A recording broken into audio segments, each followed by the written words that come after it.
आने वाले चुनाव में अखिलेश यादव और राहुल गांधी के बीच में गठबंधन तो तय माना जा रहा है, लेकिन क्या सीट शेयरिंग पर भी बात बन पाएगी? क्योंकि इससे पहले 2017 का विधानसभा चुनाव दोनों ही दलों ने साथ में लड़ा था और तब प्रचार खत्म होने तक दोनों ही दलों में पूरी तरह से सहमति नहीं बन पाए थे और तब अखिलेश यादव को सीट बंटवारे में सिर्फ 298 सीटें मिली थी, लेकिन 311 सीटों पर लड़ भी गए थे। समाजवादी पार्टी 47 सीटें जीती और दर 15.11 रही। इसी तरह कांग्रेस के हिस्से में 105 सीटें आई थी, लेकिन 114 पर लड़ी।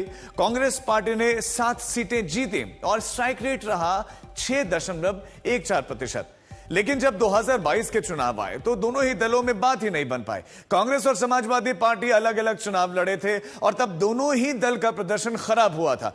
दरअसल कांग्रेस की जो बुरी हालत हुई थी, क्योंकि 2022 में समाजवादी पार्टी 346 सीटों पर लड़कर 111 सीटें जीती। स्ट्राइक रेट रहा 32.08%, जबकि कांग्रेस 399 सीटें लड़ी और 2 सीट ही जीत पाए। स्ट्राइक रेट रहा 0.5%।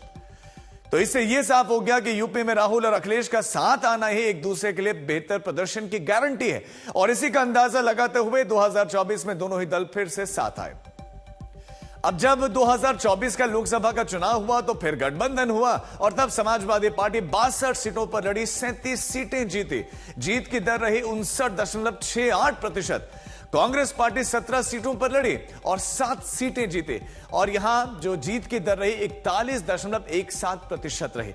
अखिलेश यादव की विधानसभा में कांग्रेस पार्टी के मुकाबले दोगुने से ज्यादा की स्ट्राइक रेट रही, लेकिन लोकसभा में कांग्रेस का प्रदर्शन ठीक रहा है और इसी आधार पर वो ज्यादा सीटें मांगती है।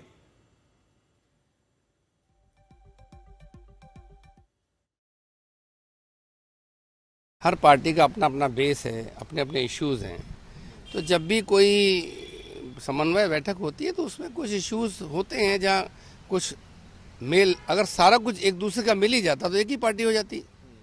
तो अलग अलग पार्टियां हैं तो अपने इश्यूज को डिस्कस करके अच्छी बात यह है कि सबने ये तय किया है कि उन सारे इश्यूज को रिजॉल्व करेंगे। हमारा गठबंधन स्पष्ट कह रहा हूं सिर्फ 3 लोग तय करेंगे, मल्लिकार्जुन खड़गे साहब, अखिलेश यादव जी और राहुल गांधी जी। किसी चौथे की कोई क्या नाम वो नहीं है कि कोई चौथा इस गठबंधन पर कोई बात करे या कोई सीट शेयरिंग की करे। अपनी बात कहने का सबको हक है, लेकिन बेहतर हो अपने पार्टी फोरम पर कहें।